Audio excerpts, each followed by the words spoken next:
కాశీ లేదా వారణాసి భారతదేశపు అతి ప్రాచీన నగరాల్లో ఒకటి. హిందువులకు అత్యంత పవిత్రమైన పుణ్యక్షేత్రం. ఇది ఉత్తరప్రదేశ్ రాష్ట్రంలో ఉంది. ఇక్కడ ప్రవహించే గంగా నదిలో స్నానం ఆచరిస్తే సర్వ పాపాలు నశించి పునర్జన్మ నుంచి విముక్తులవుతారని హిందువుల నమ్మకం. వరుణ, అసి అనే రెండు నదులు ఈ నగరం వద్ద గంగా నదిలో కలుస్తాయి. అంచేత ఈ క్షేత్రానికి వారణాసి అని కూడా నామాంతరం ఉంది. కాశీ అనే పదం ప్రకాశించడం లేదా కనిపించడం అనే పదం పాత సంస్కృత పదం కాశ్ నుండి ఉద్భవించింది. బ్రిటిష్ వారి వాడుకలో వారణాసి బెనారస్ అని మారింది. కాశీలో మరణిస్తే ముక్తి లభిస్తుంది అని హిందువులు విశ్వసిస్తారు. ద్వాదశ జ్యోతిర్లింగాల్లో ఒకటైన విశ్వేశ్వరలింగం ఇక్కడ ఉంది. బౌద్ధులకు, జైనులకు కూడా ఇది పుణ్యక్షేత్రం. వారణాసి ప్రపంచంలోనే అవిచ్ఛిన్నంగా జనవాసం ఉన్న నగరాల్లో అత్యంత పురాతనమైంది అని భావిస్తున్నారు. కాశీ గంగా అంటే కాశీ నగరంలో ప్రవహించే గంగా నది. ఇది హిందువులకు అత్యంత పవిత్రమైన నది. ఈ నదిలో స్నానం చేయడం, పూజలు చేయడం చాలా పుణ్యకార్యం అని నమ్ముతారు.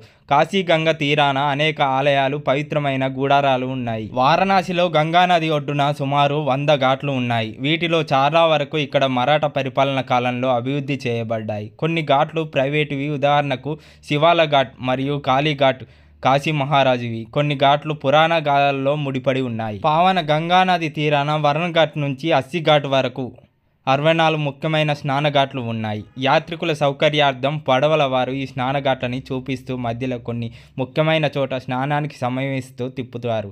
డబ్బులు ప్రయాణికుల సంఖ్య మీద, వారి బేరం చేసే సామర్థ్యం మీద ఆధారపడి ఉంటుంది. సాధారణంగా ప్రయాణికులు సూర్యోదయ మరియు సూర్యాస్తమయ సమయాల్లో ఈ ఘాట్ల సౌందర్యం తిలకించడానికి ఇష్టపడతారు. గంగా నది పడవ షికారుకి తప్పకుండా వెళ్ళండి. అన్ని ఘాట్లు బోట్లోంచి చూడొచ్చు.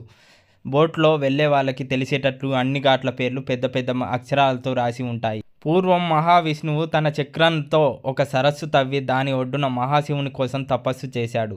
శివుడు ప్రత్యక్షమై విష్ణువు యొక్క తపస్సును మెచ్చుకుంటూ తరించాడంట. అంతే, ఆయన చెవికున్న మణికుండలం జారి ఆ తటాకంలో పడింది. సాక్షాత్తు ఆ మహాప్రభువు ధరించిన చెవికుండలం పడిన తటాకం మణికర్ణిక ఘాట్ అయ్యింది. తర్వాత కాలంలో గంగానది ఈ తటాకం మీద నుంచి ప్రవహించిందని కొందరు అంటారు. ఈ ఘాట్లో మెట్లు ఎక్కి పైకి వెళ్తే అక్కడ నలువైపులా రాళ్లతో కట్టబడిన పుష్కరిణి ఒకటి ఉన్నది. అదే మహావిష్ణువు చక్రంతో తవ్విన తటాకమని కొందరు అంటారు. ముందు గంగానదిలో మణికర్ణిక ఘాట్లో స్నానం చేసి పైకి వెళ్ళి ఆ కుండంలో స్నానం చేసి మళ్ళీ వచ్చి మణికర్ణిక ఘాట్లో స్నానం చేయాలని అంటారు. ఇంకో విశేషం ఏమిటంటే ఈ ఘాట్లో స్నానం చేయడానికి మధ్యాహ్నం 12 గంటలకు సకల దేవతలు వస్తారంట.